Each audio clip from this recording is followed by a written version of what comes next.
ఉమ్మడి ఆదిలాబాద్ వ్యాప్తంగా ఉన్న ఫర్టిలైజర్ దుకాణాలను మూసివేసి తమ నిరసనను తెలియజేశారు షాప్ యజమానులు.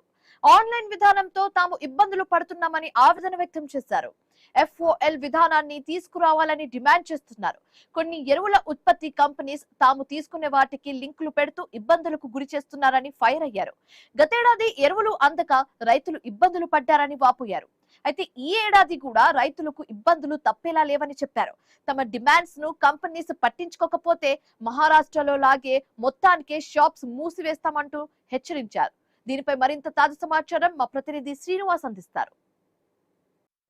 రాష్ట్ర వ్యాప్తంగా ఎరువుల షాప్స్ అయితే ఫెర్టిలైజర్ షాప్స్ అయితే మూసివేశారు యజమానులు. ఓవైపు ఎరువుల కంపెనీల తీరుతో పాటు పశ్చిమాసియా యుద్ధం ఎఫెక్ట్ కారణంగా ఎరువుల తయారీకి కావాల్సినటువంటి సహజ వాయువు రాకపోవడంతో ఇప్పటికే మార్చి మాసానికి సంబంధించి కూడా 25% మేర ఎరువుల తయారు కాలేదంటూ కేంద్రం అయితే ఒక కీలక ప్రకటన అయితే చేసింది. ప్రస్తుతానికి మనకు అందుబాటులో మంచిర్యాల జిల్లాకు సంబంధించిన ఫెర్టిలైజర్ షాప్స్ యజమానులు ఉన్నారు. వారిని అడిగి తెలుసుకుందాం. సార్, ఏంటి సార్ ఈరోజు ఫెర్టిలైజర్ షాప్స్ మూసివేయడానికి గల కారణాలు ఏంటి, ప్రధాన డిమాండ్లు ఏంటి? మీరు ఎరువుల కంపెనీలను ఏం డిమాండ్ చేస్తూ ఉన్నారు? ఆల్ ఇండియా ఫర్టిలైజర్ అసోసియేషన్ అలాగే మన తెలంగాణ రాష్ట్ర ఫర్టిలైజర్ అసోసియేషన్ పిలుపు మేరకు మంచిర్యాల జిల్లా బంద్ చేయడం జరిగింది. మా ప్రధాన డిమాండ్ ఏంటిదంటే కంపెనీలు ఏ కంపెనీ అయినా సరే అన్ని కంపెనీలు డీలర్కి కానీ డిస్ట్రిబ్యూటర్కి కానీ FOL ఇవ్వడం ఒకటి. రెండోది, కొన్ని కంపెనీలు కొన్ని ప్రొడక్ట్లు లింక్ ఇవ్వడం వల్ల కొంచెం ఇబ్బంది కలుగుతుంది. అది రెండో డిమాండు. ఈ తర్వాత ఫర్టిలైజర్ యూరియా కూడా సరఫరా అనేది తక్కువ ఉన్నది. ఆ యూరియా సరఫరా కూడా కరెక్ట్ ఇస్తే మాకు డీలర్లకు కానీ ఇలాంటి ఇబ్బంది ఉండదు. అలాగే ఇచ్చే యూరియా కూడా ఎలా అయిపోతుందంటే మాకు డెలివరీ ఇవ్వకపోవడం వల్ల కొంచెం రేటు విషయంలో ఇబ్బంది పడుతున్నాము. మాకు యూరియా రేటు 266 రూపాయలు ఉండడం వల్ల మాకే 240 నుంచి 50 రూపాయల మధ్యలో బిల్లు కావడం, మేము డీలర్కు దాన్ని పంపడం, హమాలీ ఛార్జెస్ పడడం, లారీ కిరాయిలు పడడం వల్ల రైతుకు కొంచెం భారం పడుతుంది. అందుకనే మేము మా యొక్క డిమాండ్ ఏంటి అంటే మాకు FOL ఇవ్వడమే మెయిన్ ప్రధానమైన డిమాండు. రెండోది, దానికి సంబంధించిన ప్రొడక్ట్లు కొంచెం రైతుకు అవసరం ఉన్నాయి, చూసి ఇవ్వాలని కంపెనీలకు మా యొక్క మనవి. ఖరీఫ్ సీజన్కు సంబంధించి కూడా మే మాసం లోపే పూర్తిగా స్టాక్ అయితే మీరు నిల్వ చేస్తూ ఉంటారు. ఇంకొక వారం అయితే మే మాసం మొదటి వారం అయితే ప్రారంభం కానుంది. సరిపడా యూరియా స్టాక్ వచ్చిందా మీకు? ఎట్లా ఉంది యూరియా సప్లై? అయితే ఇప్పుడు రామగుండం యూరియా సప్లై నడుస్తుంది. కాకపోతే యాప్ నిలిపివేయడం వల్ల రైతులు కొనుగోలు అనేది ఇప్పుడు లేదు. అందరి డీలర్ దగ్గర అన్ని ఊర్లలో అన్ని మండలాల్లో ప్లేస్మెంట్ జరుగుతుంది.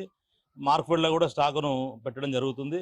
కనుక ఎప్పుడైతే యాప్ అనేది central government state government app విధానం తీసుకొచ్చిందో యాప్ ఓపెన్ కావడంతో రైతుకు ఎకరానికి 3 బస్తాల చొప్పున అది ఇవ్వబడుతుంది.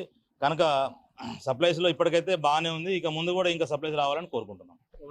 కేంద్రం తీసుకొచ్చిన పాస్ కిసాన్ యాప్ తోటి అయితే కొంత రైతులు ఇబ్బంది పడుతూ ఉన్నారు. మీరు కూడా ఇబ్బంది పడుతున్న పరిస్థితి ఉంది. ఎందుకంటే టైంకు ఆన్లైన్ కాకపోవడం, రైతులు వచ్చినా కూడా వాళ్ళు తిరిగి వెళ్తున్న సిచ్యువేషన్స్ ఉన్నాయి.